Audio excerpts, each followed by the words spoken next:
अरे फौजी जरी गेला तर तो देशाकरता शहीद झाला. आणि असे काही देशभक्त आहेत बघा, तुम्हाला माहिती नसेल म्हणून आवर्जून सांगतो बघा दृष्टांत. हे आपले निखिल भाऊ तरी 2 वर्ष झाले आपल्यामधून गेलेला, पण विचार करा, एक असे देशभक्त फौजी आहेत ते जाऊन आज 55 ते 60 वर्ष झाले शहीद होऊन, पण ते आजही ड्युटी करतात. तुम्हाला ऐकायला जरा वेगळं वाटायला का? जरा मळमळ व्हायला का? बरोबर आहे का? वेगळं वाटते का नाही वाटते महाराज? काही सांगायला बरोबर आहे का? आजही जाऊन किती वर्ष झाले त्या जवानाला? आज जाऊन त्याला 55 ते 60 वर्ष झाले, तरी पण ते आपली ड्युटी बजावतात. आणि जर तुम्हाला खोटं वाटत असेल तर तुम्ही सिक्कीम मध्ये जा. आपला भारताचाच एक भाग आहे बघा. सिक्कीम मध्ये एक जवान शहीद झाले, त्यांचं नाव बाबा हरभजन सिंग. बघा, ते क्रिकेटपटू नाही बरं का, तर तुम्ही त्यांचा विचार करसाल. बाबा हरभजन सिंग नावाचे एक देशभक्त होऊन गेले. त्यांचं चरित्र असं आहे, ते गेल्यांना आज 55 ते 60 वर्ष झाले तरी ते आपली ड्युटी बजावतात. जरा तुम्हाला अंधश्रद्धा वाटते ना? अंधश्रद्धा वालेही त्यांची डोके बंद पडतील, असे हे चरित्र बघा. नाहीतर भारतीय सेना एक अशी अंधश्रद्धेला तिथं थरा नाही, बरोबर आहे का? पण त्या भारतातल्या मोठ्या मोठ्या अधिकाऱ्यांनी, देशभक्तांनी याचा दावा दिला की जवान गेला तरी ड्युटी बजावतो. नाहीतर माझं खोटं वाटचल. कीर्तन सुटल्यावर तुम्ही युट्यूबला सर्च करा, गुगलला सर्च करा, बाबा हरभजन सिंग चरित्र, नाही का? तर त्यांचं असं चरित्र आहे बाबा हरभजन सिंग. त्यांचा जन्म पाकिस्तानमध्ये गुजरावाला नावाचं एक गाव होऊन गेलं बघा. तिथं गाव आहे गुजरावाला. त्यांचा जन्म 30 ऑगस्ट 1946 साली पाकिस्तानमध्ये गुजरावाला गावामध्ये झाला. आणि नंतर 15 ऑगस्ट 1947 या देशाची आपल्या फाळणी झाल्याच्या नंतर ते कुटुंब आपल्या इकडे आलं. आणि नंतर त्यांच्या आईवडिलांना लहानपणापासून हरभजन सिंग बाबाच्या घरामध्ये लहानपणापासून देशभक्तीची आवड होती. आणि बाबा हरभजन सिंग त्यांनाही लहानपणापासून देशभक्तीची आवड असल्यामुळं त्यांचं एक स्वप्न होतं, मला देशाची सेवा करायची, मला फौजी व्हायचं अशी लहानपणापासून त्यांची इच्छा होती की या भारत मातेची आपल्याला सेवा करायची. म्हणून बाबा हरभजन सिंग त्यांचा जन्म 1946 साली झाला 30 ऑगस्टला. पण ते 1966 साली ते देशभक्ती करता तैनात झाले, नाही का? 24 बटालियन, नाही का, पंजाब बटालियन 24 बटालियन मध्ये ते देशभक्ती करता आपलं कार्य करण्याकरता ते 1966 साली ते देशभक्तीचं कार्य करण्याकरता ते सज्ज झाले. वयाच्या 22-23व्या वर्षी देशभक्तीला गेलेला तो जवान. पण झालं काय? 2च वर्षात ते देशाकरता शहीद झाले. 1966ला ते तिकडे देशभक्ती करता रुजू झाले आणि 1968ला ते देशाकरता शहीद झाले. देशाकरता शहीद झाले म्हणजे त्यावेळेस, आताच्या काळात त्याही वेळेस बघा, तो सिक्कीम काही प्रांत आहे, तिथे बर्फ, थंडी, वारा, ऊन वारा, पाऊस, नाही का, आपल्याला गोठवण्यासारखी थंडी. पण त्या थंडीमध्ये विचार करण्यासारखी गोष्ट आहे, तिथे जवान आपली ड्युटी बजावतात. तसे बाबा हरभजन सिंग आपली ड्युटी करत असताना ते आपल्या सहकारी मित्रांकरता ते किराणा सामान आणत होते घोड्यावर, खेचरावर. आणि आणत असताना त्यांचा पाय बर्फामध्ये घसरला आणि ते दरीमध्ये कोसळल्या गेले आणि मग ते वाहत गेले पाण्यात. पण हे दृश्य त्यांच्या सोबतच्या एका देशभक्तांनी बघितलं की हरभजन सिंग नावाचा आपला एक फौजी त्या बर्फामध्ये, पाण्यामध्ये वाहत आहे. खेचरामधून पाय सटकून पडले. पण झालं काय? ही गोष्ट त्या बघितलेल्या त्या देशभक्त फौजींनी आपल्या वरिष्ठ अधिकाऱ्यांना सांगितली की हरभजन सिंग नावाचा आपले जे फौजी आहेत ते त्या बर्फामध्ये घसरून वाहून गेले. तब्बल 48 तास त्यांचा शोध घेतला भारतीय सैनिकांनी, तरी सुद्धा त्यांचं शरीर सापडलं नाही. तपास थांबल्या गेला. काही म्हणत होते नाही तो पळून गेला असेल, त्यांना ड्युटी करायला त्याला वेगळं वाटत असं, तो इथून पळून गेला असेल. काही अनेकांनी अनेक शंका केल्या. 48 तास झाले तरी त्यांचा मृतदेह सापडत नव्हता. मग झालं काय? त्यात 48 तासाच्या नंतर सगळे झोपलेले असताना, नाही का, एक प्रीतम सिंग नावाचा एक फौजी होता, सहकारी मित्र त्यांचा. हे ध्यान नाही का बरं का? दुसऱ्या कीर्तनात सांगायला वेळ भेटणार नाही, कुणाला कदाचित माहिती नसेल. मी तुम्हाला काय सांगत आहे, देशभक्त आज जाऊन त्यांना किती वर्ष झाले? 60 वर्ष झाले तरी ते ड्युटी करत आहेत.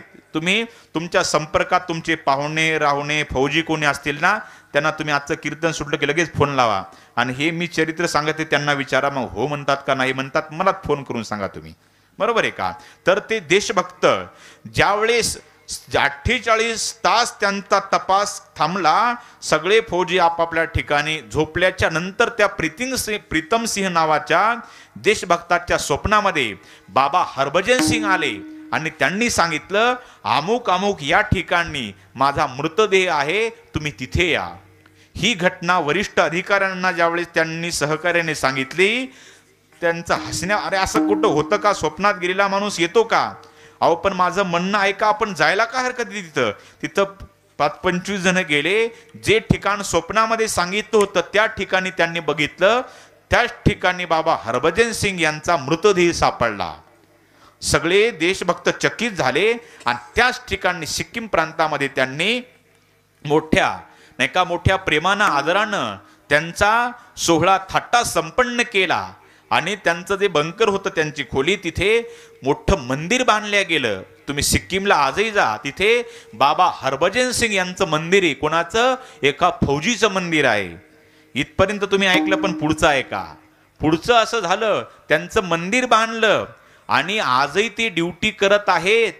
आणि हे ज्यावेळेस आपल्या या भारत पाकिस्तान चीनमध्ये ज्यावेळेस या अनेक देशामध्ये ज्यावेळेस महत्वाची मीटिंग असते, त्यावेळेस बाबा हरभजन सिंग यांच्याकरता एक खुर्ची रिकामी पेशल ठेवलेली असते. का?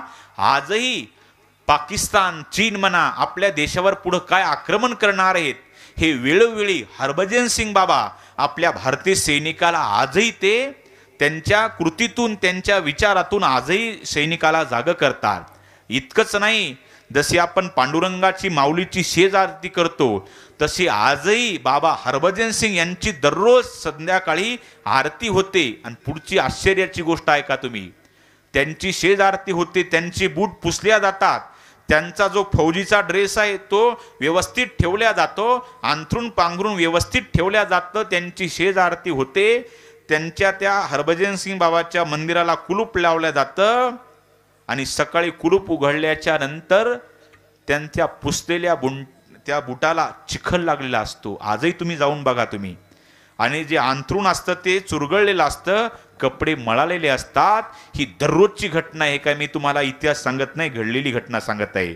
आजही त्यांची संध्याकाळी झोपताना त्यांची बूट पॉलिश करून बूट स्वच्छ ठेवतात. पण दुसऱ्या दिवशी सकाळी उठल्याच्या नंतर ज्यावेळी ते पूजा करणारे पंडितजी येतात त्यावेळी बुटाला चिखल लागलेला असतो. म्हणजे तो जवान आज जाऊन त्यांना तब्बल 55 ते 60 वर्ष झाले तरी ते आज ड्युटी करतात. आणि हे आपल्या भारतातल्या सैनिकालाच नाही तर चीनी सैनिकाला सुद्धा ते त्या घोड्यावर खेचरावर ड्युटी करताना आजही बाबा हरभजन सिंग दिसतात.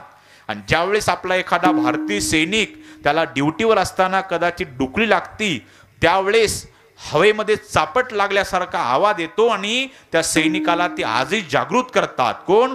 बाबा हरभजन सिंग. म्हणजे जवान गेला म्हणजे गेला नाही, आजही ते देशाकरता कार्य करतात आणि आजही त्यांची पूर्ण पगार त्यांच्या परिवाराला जाते. इतकंच नवल नाही तर देशभक्तांना जी नेहमी जी सुट्टी असते ती सुट्टी सुद्धा हरभजन सिंग बाबा यांना सुट्टी भेटायची. 2-3 महिन्याची सुट्टी भेटायची आणि मग त्यांचं सामान घेऊन 2 फौजी आणि एक स्पेशल सीट ट्रेनमध्ये त्यांच्याकरता रिकामी त्यांच्या गावाकडे जायचे आणि 1 महिन्यानंतर परत गावाकडे घेऊन यायचे. पण गावातले लोक अंधश्रद्धा म्हणायची, टीका करायची, गेलेला जवानाला कुठं सुट्टी भेटते का, कुठं कार्य करतो का. म्हणून हरभजन सिंग बाबा यांची आजच्या घडीला सुट्टी बंद झालेली आहे. आणि बाबा हरभजन सिंग आजही त्या सिक्कीम प्रांतामध्ये 24 तास आपली ड्युटी बजावत असतात. मी सांगून गेलो तर आजही भारत पाकिस्तान चीनमध्ये ज्यावेळेस महत्वाची मीटिंग असते त्यावेळेस हरभजन सिंग बाबा करता एक खुर्ची स्पेशल ठेवल्या जाते. का? त्यांचं कार्य तितकं महान आहे. आणि आजही कोणताही जवान सिक्कीममध्ये ज्यांची ड्युटी तिथं गेल्याच्या नंतर बाबा हरभजन सिंग यांच्या त्या समाधीचं दर्शन घेतात. त्यांचा दररोज त्यांचा ते फोटो ठेवलेला आहे, त्यांचं अंथरूण पांघरून आहे, आणि संध्याकाळी बूट पुसल्याच्या नंतर हे जर माझं तुम्हाला खोटं वाटत असेल तर तुम्ही एक दिवस तिथे मुक्कामाला आहे का मित्राकडे, फौजीकडे, आणि सकाळी जाऊन बघा बुटाला चिखल लागला असतो. म्हणजे तो जवान आजही जाऊन तब्बल 55 ते 60 वर्ष झाले तरी ते गेल्याच्या नंतरही आपली ड्युटी बजावतात. असे महान महान देशभक्त आपल्या भारत भूमीमध्ये जन्माला आले. विचार करा, हे साधी भूमी नाही आपली ही बघा. या भारताकरता अनेक जवानांनी आपलं बलिदान दिलं. नाहीतर विचार करण्यासारखी गोष्ट दादा हो. बाबा हरभजन सिंग यांचे अनेक चरित्र तुम्ही युट्यूबला सर्च करा. आपल्याला असे फालतू मोबाईलमध्ये वेळ घातल्यापेक्षा असे देशभक्तांचे चरित्र आपण